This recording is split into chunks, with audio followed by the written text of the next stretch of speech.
આમ આદમી પાર્ટીના ડેડિયાપાડાના ધારાસભ્યો ઉપર ગુજરાતના શિક્ષણ મંત્રી કુબેર ડિંડોર બરોબરના વરસ્યા છે। નર્મદા જિલ્લામાં પોષણ ઉડાન કાર્યક્રમ દરમિયાન કુબેર ડિંડોરે ચૈતર વસાવાને આડે હાથ લીધા હતા અને કહ્યું હતું કે ચૈતર વસાવાનું નામ ચૈતર વસાવા નથી, પરંતુ તે ચૈતર વસાવા છે। તે આદિવાસી સમાજના યુવાનોને ગેરમાર્ગે દોરીને પોતે આદિવાસી સમાજના હક અને અધિકાર માટે લડતા હોય તે પ્રકારની વાત કહીને ગુમરાહ કરવાના પ્રયાસો કરી રહ્યા છે। હાલ આ દિવસોમાં પણ જ્યારે ચૈતર વસાવા અલગ અલગ જિલ્લાઓમાં કાર્યક્રમ કરતા હોય છે, તે અચૂકપણે ભીલ પ્રદેશનો મુદ્દો ઉઠાવતા હોય છે અને તેઓ કહેતા હોય છે કે દેશમાં 29મું રાજ્ય એ ભીલ પ્રદેશ બનશે। તેને લઈને પણ શિક્ષણ મંત્રી કુબેર ડિંડોરે આ વાત ઉપર પ્રહાર કરતા કહ્યું છે કે ભીલ પ્રદેશ બનાવવાની જે વાત કરી રહ્યા છે તે અલગતાવાદી વિચારધારાવાળા લોકો છે, તે પ્રાંતવાદ ફેલાવવાનો પ્રયાસ કરી રહ્યા છે, તે લોકો જાતિવાદ ફેલાવી રહ્યા છે। તે પ્રકારના પ્રહારો શિક્ષણ મંત્રી કુબેર ડિંડોરે કર્યા છે। તેમણે કહ્યું છે કે આજે આદિવાસી સમાજને જે અન્યાય થતો હોય તે પ્રકારની વાત ચૈતર વસાવા કરે છે, પરંતુ ગ્રામ પંચાયતથી માંડીને રાષ્ટ્રપતિ સુધી આદિવાસી સમાજના લોકો છે। આજે એક યોજનાઓનો લાભ આદિવાસી સમાજને મળી રહ્યો છે, તેના જ કારણે ચૈતર વસાવા જેવા લોકો છે તે સમાજને ગેરમાર્ગે દોરતા હોય તે પ્રકારના આરોપો પણ શિક્ષણ મંત્રી કુબેર ડિંડોરે લગાવતા રાજકારણ ગરમાયું છે। પહેલા તો આ મામલે શું કહી રહ્યા છે શિક્ષણ મંત્રી કુબેર ડિંડોર તે સાંભળી લો।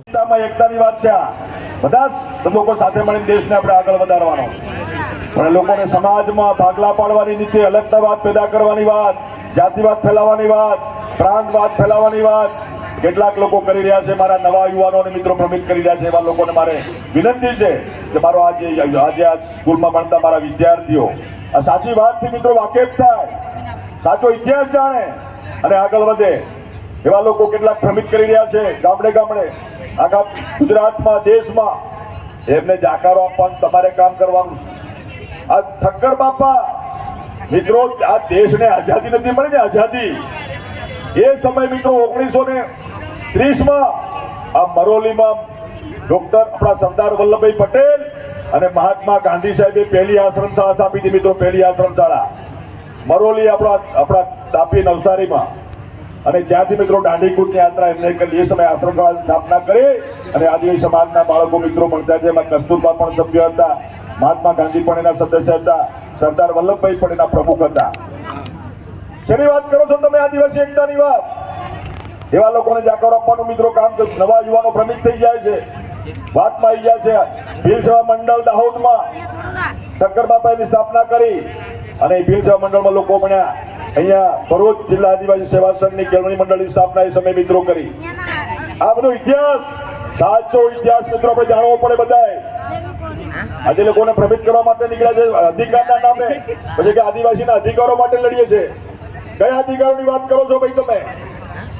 કયા અધિકાર બાકી રહ્યા? આજે જન્મથી લઈને મૃત્યુ સુધીની યોજનાઓ આપણા મોદી સાહેબે મિત્રો જાહેર કરી છે, બધો જ લાભ મિત્રો આપણને મળી રહ્યો છે। આપણા રાજનીતિમાં પણ આપણા અનામતનો પૂરેપૂરો મિત્રો અમલ થઈ રહ્યો છે। આજ પીડી વસાવા સાહેબના ગામમાં ગ્રામ પંચાયતનો સભ્ય આદિવાસી છે, ગ્રામનો સરપંચ આદિવાસી, તાલુકા પંચાયત સભ્ય આદિવાસી, જિલ્લા પંચાયત સભ્ય આદિવાસી, જિલ્લા પંચાયતનો પ્રમુખ જે રોટેશન પ્રમાણે આદિવાસી આવે, ધારાસભ્ય આદિવાસી, સંસદ સભ્ય આદિવાસી બેઠા છે, અને ગુજરાત સરકારમાં મંત્રી તરીકે આદિવાસી તરીકે હું પણ છું, અને દેશના રાષ્ટ્રપતિ દ્રૌપદી મુર્મુ પણ એ આદિવાસી તરીકે આજે બિરાજમાન છે। તો કયા હક અને અધિકારની વાત કરો તમે? તમામ હક અને અધિકાર મિત્રો આ દેશમાં આપણા સંવિધાન કરાવી પછી બધા આપણે મળ્યા છે, પણ કેટલાક લોકો અધિકારના નામે, એકતાના નામે લોકોને ભ્રમિત કરવા માટે નીકળેલા છે। પાછા કે અમને અલગ રાજ્ય હાલતો, કયું રાજ્ય માંગે ભાઈ? એટલે આ ભીલ પ્રદેશ અલગ રાજ્યની માંગણી, ભીલ પ્રદેશ અમને અલગ હાલો। એટલે આ અમારા 7 ટર્મથી ચૂંટાયેલા સોમજીભાઈ ડામોર સાહેબ સંસદ સભ્ય અને દિલીપસિંહ ભુરિયા જાંબુઆથી સંસદ સભ્ય ચૂંટાતા હતા, અને વાંસવાડાથી પ્રભુલાલ રાવત એ સમયે ચૂંટાયા, અને એમને ભીલ પ્રદેશની માંગણી એ સમયે કોંગ્રેસની સરકારમાં કરેલી કે અમને ભીલ પ્રદેશ આપો, અમે અલગ વ્યવસ્થા કરીએ। એ સમયે કોંગ્રેસ સરકાર હોય એમને કહ્યું તમે કરવા શું માંગો છો? આદિવાસી સમાજનો વિકાસ કરવા માટે રોડમેપ તૈયાર કરો, આ પ્રાંતવાદની વાત બંધ કરો। એટલે એમને એ સમયે વાત કરીને એમાં પછી આ દાદાને પણ ખબર છે, દિલીપસિંહ ભુરિયાને જવાબદારી આપી અને ભુરિયા કમિશનની રચના મિત્રો એ સમય થઈ। ભુરિયા કમિશનની રચના થયા પછી પૂરા દેશમાં પરિભ્રમણ કર્યું અને પરિભ્રમણ કરી નક્કી કર્યું કે ભાઈ આદિવાસી સમાજના ઉત્થાન માટે આ એજ્યુકેશન એ મહત્વનો મુદ્દો છે.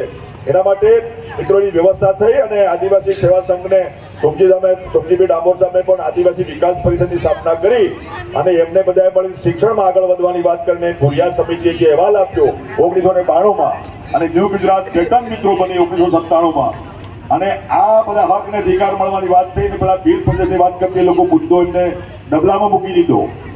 એ મુદ્દો પડતો મૂક્યો પણ પાછો એ મુદ્દો આ કેટલાક નવા નીકળી ગયા ને પેલા આ છેતર વસાવા છેતરભાઈ નામ ને છેતર વસાવા નામ છે. છેતરને છેતરવાનું કામ, લોકોને ભ્રમિત કરવાનું કામ, ભીલ પ્રદેશની માંગણી કરતા રાજધાની કઈ બનવાની કેવડિયા મહિન કે સાહેબ કેવડિયામાં રાજધાની બનાવવાની વાત કરે. રાજધાની કઈ બનાવવાની મુખ્ય શહેર તો કેવડિયા. એટલે આ ભીલ પ્રદેશ તો હમણાં મોદી સાહેબને મળીને મનસુખભાઈ સાહેબ બધા ભેગા થઈને કાલે અમે જાહેર કરાવી દઈએ. બોલો કાલે કરાવી દઈએ, આવતીકાલે એક રાજ અલગ માંગી લઈએ. પણ શાસનને ચલાવવાનું કઈ રીતના, રેવન્યુ જનરેટ ક્યાંથી કરવાની? આપણા મોદી સાહેબ તો ઉદ્યોગપતિઓ પાસેથી, કર્મચારીઓ પાસેથી ટેક્સ લે. હતા ગુજરાતના શિક્ષણ મંત્રી કુબેર ડિંડોર. તેમણે જે પ્રહાર કર્યા છે અને સાથે જ ચૈતર વસાવાને છેતર વસાવા ગણાવ્યા છે. વાત આટલેથી ન અટકતા શિક્ષણ મંત્રી કુબેર ડિંડોરે ભૂતકાળની વાત કરતા કહ્યું કે ભૂતકાળમાં પણ આ પ્રકારની વાતો ઉઠી હતી. ભીલ પ્રદેશ બનાવવાની માંગો જે તે સમયે પ્રબળ બની હતી, પરંતુ ત્યારબાદ આદિવાસી સમાજે ચિંતા કરી અને ખરેખર સમાજને શું જરૂરિયાત છે ત્યારે એ વાત ઉપર એ જે કમિશનો છે તેની રચના કરવામાં આવી, રોડમેપ તૈયાર કરવામાં આવ્યો. ત્યારે ખબર પડી કે સમાજને ખાસ કરીને શિક્ષણની જરૂરિયાત છે ને આ શિક્ષણ છે તે પ્રાપ્ત થાય તે તમામ માટે જરૂરી પણ છે. સાથે તેમણે ભાર મૂકતા કહ્યું છે કે જે અલગ અલગ રાજ્યની વાત કરવાની વાત જે કરી રહ્યા છે કે ભારતમાં 29મું રાજ્ય ભીલ પ્રદેશ છે તે ક્યારેક ફાવવાના નથી. તેમણે એવું પણ કહ્યું કે જો હું સાંસદ મનસુખ વસાવા અને હું પોતે વડાપ્રધાન નરેન્દ્ર મોદીને મળીને રજૂઆત કરીશું ભીલ પ્રદેશની, પણ શું તમે રાજ્ય ચલાવશો કેવી રીતે ઇન્કમ જનરેટ કરશો તેને લઈને પણ તેમણે ધારાસભ્ય ચૈતર વસાવા સામે પડકાર ફેંકતા સવાલ કર્યો છે. ત્યારે હવે જોવાનું રહ્યું કે આ મામલાના સંદર્ભમાં ધારાસભ્ય ચૈતર વસાવા પણ શું વળતો પ્રહાર કરે છે અને તેમનો જવાબ આપે છે કે કેમ તે આગામી સમયમાં ખબર પડશે. દર્શક મિત્રો, એન કવરેજ ન્યૂઝને આપ લાઇક કરી લો, સબસ્ક્રાઇબ કરી લો અને શેર કરવાનું ભૂલતા નહીં.